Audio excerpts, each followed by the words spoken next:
안녕하세요. 쌤이에요.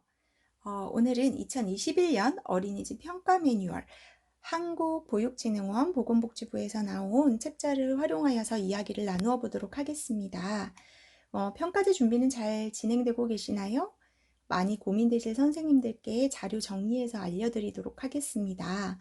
제발 부분 강의 들으시거나 부분 자료만 보지 마세요. 그러면 각각이 연계가 안 되어서 기억이 나는 부분들이 부분 생기게 됩니다. 그리고 꽂히는 부분만 생각하게 됩니다.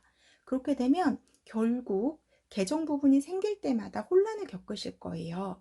왜 이렇게 얘기하냐면 어린이집 평가인증 제도는 2005년부터 시작되어서 지금까지 진행되어 왔는데 2019년 6월에 평가제로 이름을 바꾸게 됩니다.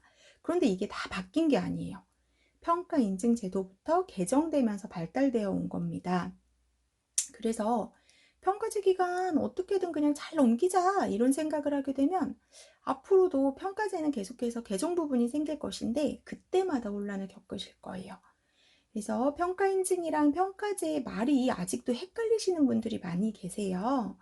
1차 평가 인증은 2006년부터 시작이 되었고요. 평가 인증의 기틀이 마련이 되었어요.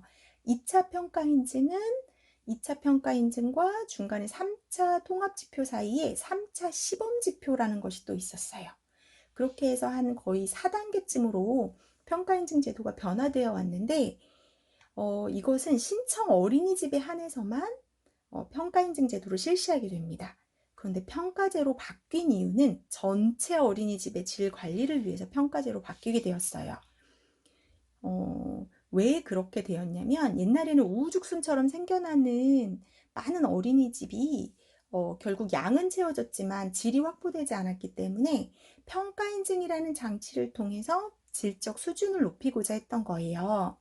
평가 인증 덕분에 그래도 어린이집 한 켠을 막 차지하고 있던 학습지나 놀잇감이 제대로 마련되어 있지 않아서 아이들이 놀이하지 못하는 상황들이 이제는 사라지고 그러면 안 된다는 거를 원장 선생님들 자체가 확실하게 알게 되면서 어린이들에게 좋은 자료와 환경들을 제공하기 시작했어요. 그러면 대체 우리나라의 어린이집은 몇 개나 있을까요? 전국 어린이집 수는 뭐 조금씩 줄고는 있긴 하지만 현재는 38,000개 정도 된대요.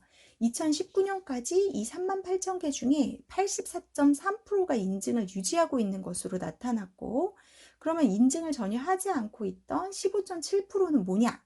신청을 하지 않겠다는 거죠. 그럼 하지 않으면 강제성을 가지고 있느냐? 없다는 거죠. 자율이니까. 그런데 전체 어린이집이 이제 의무적으로 평가제를 해야만 하는 그런 사회적인 이슈가 생깁니다.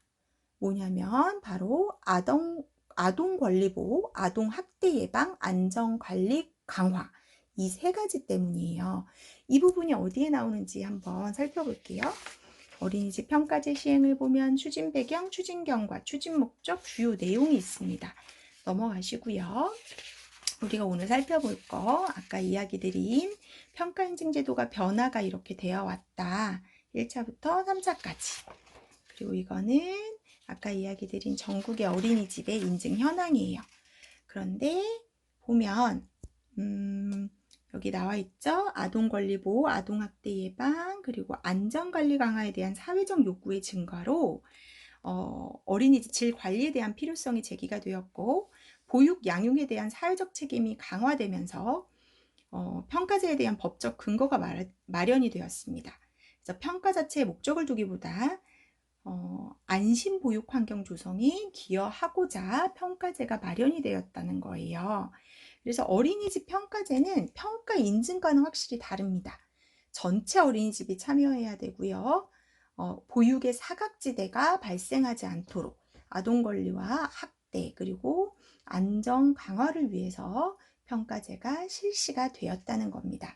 우리가 뒷장부터는 이제 추진 경과라던가 목적 그리고 평가 인증 제도와 평가제의 뚜렷이 다른 점이 무엇인지를 이제 살펴보게 될 건데요. 그거는 2차 시에서 함께 살펴보도록 하겠습니다.